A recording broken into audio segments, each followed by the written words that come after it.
Hello fellow modelers, it's me, Hand That Builds here, and today I am reviewing ICM's 1/72nd scale MiG-29 in its Ghost of Kiev paint scheme. This tooling originally released all the way back in 2008, and this particular kit was released in 2022, right after the invasion. This kit retails for between $25 to $30. And is still fairly available. You can get this on Amazon and some hobby stores. And it depicts the alleged Ukrainian fighter ace known as the Ghost of Kiev, which I do believe the Ukrainian government has since said does not exist, unfortunately, but oh well. We can dream that there's a MiG-29 ace somewhere. Alright, now let's see what's in the box. Obviously, we have the very nice cover box art, and opening this up, bit of a tight fit, but that's usual for these types of opening boxes. Here we can see the fairly common Eastern European box style for their model kits. Usually they'll have these nice durable boxes that have a opening and closing box cover, which is really nice if you want to use this for storage, obviously, but usually I use this to keep all the small bits and pieces all together, and then when it comes to assembly, I'll just, take them out and put them together. Right on. Starting off the top here, we have the two to three different sprues that this kit comes in, as well as the clear sprues, which are packaged separately but are contained in this one big bag. This is one of those really nice semi-sealed bags that obviously as you open and close it'll become less, sticky, but they'll stick together, and you can help keep all the sprues and parts together. Alright, start off with the fuselage halves. Now this kit is supposed to represent, originally at least, a MiG-21, not MiG-21, MiG-29S, which is very similar to the MiG-29A and the MiG-29C, both of which are the two main variants that were produced during the Soviet Union. I don't believe there's any exterior differences between the two, and this one is more akin to what seems to be a MiG-29C, because it has the thicker back on it. As you can see, some very nicely molded panel lines. Doesn't seem like there's much rivet detail, which, depending on the person, might be a bad or good thing. We'll say that there are some small little divots in the plastic that will need filling. And also I have noticed that the radome is cut into halves, which I don't really like, because usually that makes them a little malformed, and also usually requires some filing down and filling, which is not a good thing. On the flip side, on the other hand, we have some very nicely detailed landing gear bays. The closest equivalent to this kit, at least for its price range, I do believe would be either I believe Italaria has a kit, but I haven't built that one yet, so I don't have an opinion on it, but I do know that Trumpeter also has a kit, and one thing I noted with the Trumpeter kit is that it didn't seem like the landing gear bays were particularly detailed, which they are well detailed on this kit. Very nice. Trumpeter kit, of course, goes for around the same amount of money. And as that's one I built, I'm going to refer to it quite a few times. Second sprue seems to be a mixture of landing gear, missiles, and various drop tanks. Here we can see the large central drop tank that a lot of MiG-29s carry. I'm guessing these are wing-mounted ones. They seem to have their pylon molded onto them, which is an interesting choice to say the least. Two R60s, two R73s, and two R27s, which I think those are just the base models, so a decent selection of missiles. Of course, I do think that they usually have 4 R73s instead of 2 R73s and 2 R60s, but what can you do? It would have also been nice to also have, these are the radar versions. It would also have been nice to have the infrared versions, but that's not too important. they look decent enough. The fuel tanks look good. Landing gear is well detailed. Let's get a nice close look for you guys. Very nice indeed. And also we got some wheels. Right on. Now following that up, we have the stabilizers and the wings and the cockpit, as well as the various landing gear bay doors, as well as the ejection seat. So let's just take a quick look at that ejection seat. It's not the best looking, but it's adequate. It does have some molded on seat belts. Landing gear bay doors are actually pretty well detailed. Very nice.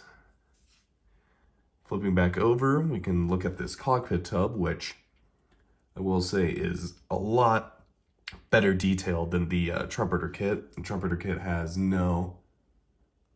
it's just like completely flat detail in the cockpit, which is a little sad. Here we can also see the instrument panel. That's also flat in the trumpeter kit, so this one will be better to display with the canopy open. Or landing gear bay doors, very nice. The wings are all one piece,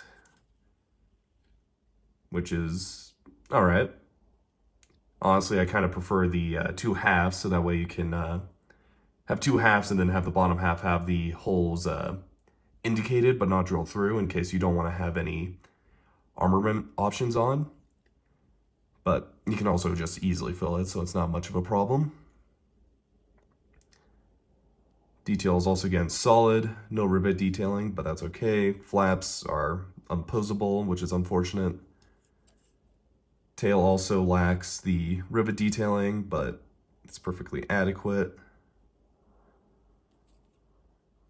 And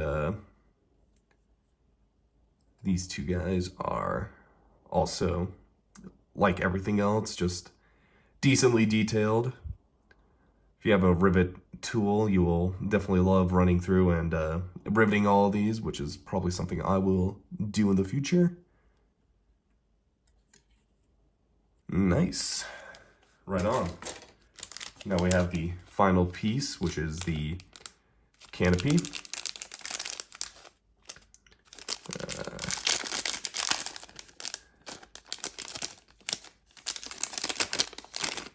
This guy open.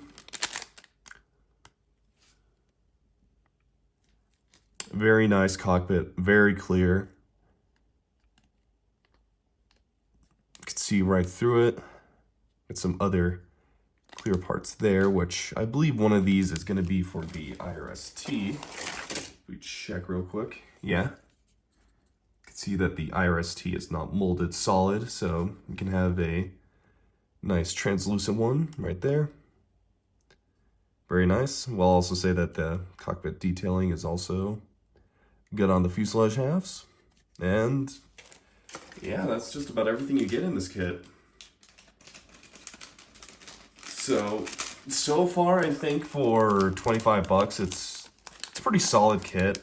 Obviously, as I talked about, the trumpeter kit exists. I feel like the trumpeter kit will be much better shaped than this one.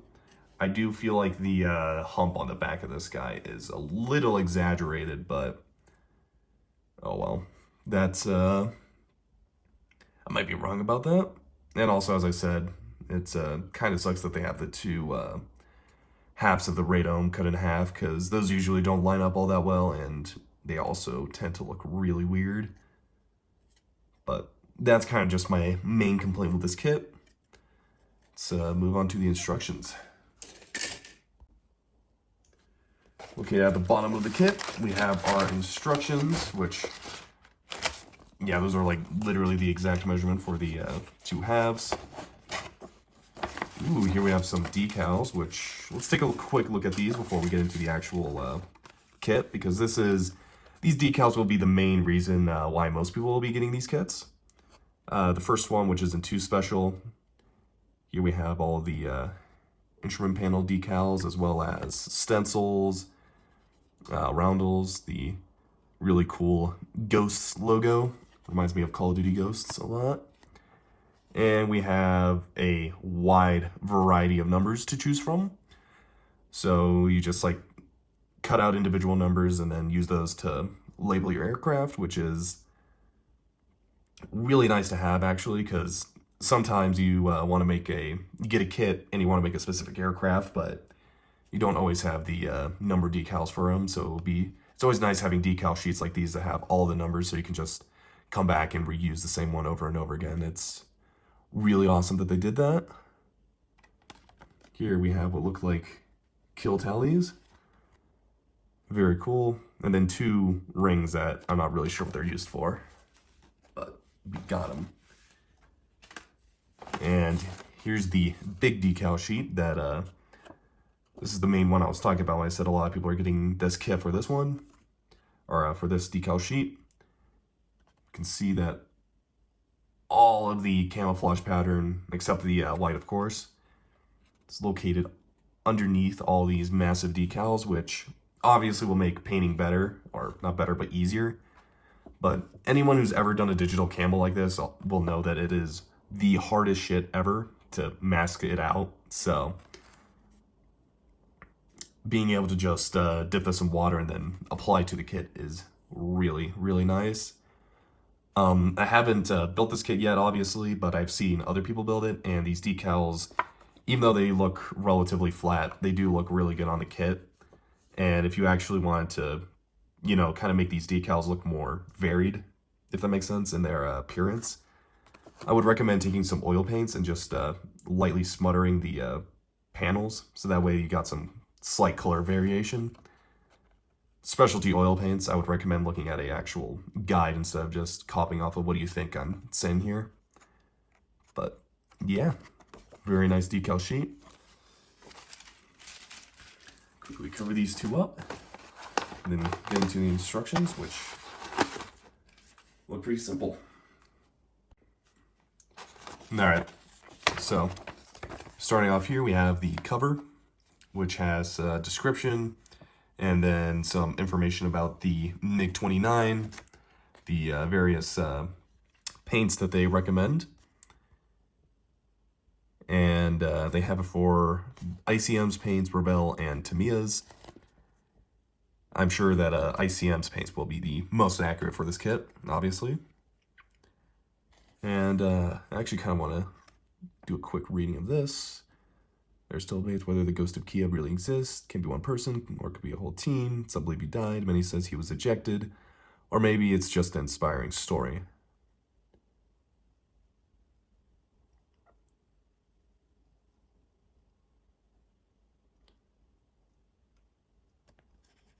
Very nice and inspirational story. Hopefully I didn't take too long reading that, but it's really cool that they include that. Opening up, we have the various sprues. We can see all 4 of them. Sprue A obviously was the fuselage halves, B, wings, C, armaments, and various stuff you put on pylons, and then D is the canopy. Like most kits, we're going to start off with the cockpit, and interestingly enough, we're going to immediately build the landing gear. Put the cockpit in, and then the 2 fuselage halves in. All the various paint colors are labeled by the letters here. Seems a very simple, nice 4-step process there. Does not list any weights to put in the nose, so maybe this kit is a pretty well-balanced aircraft.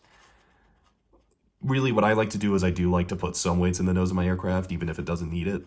And that's mostly just because it adds some weight to the airplane, which, you know, it's something that I personally like.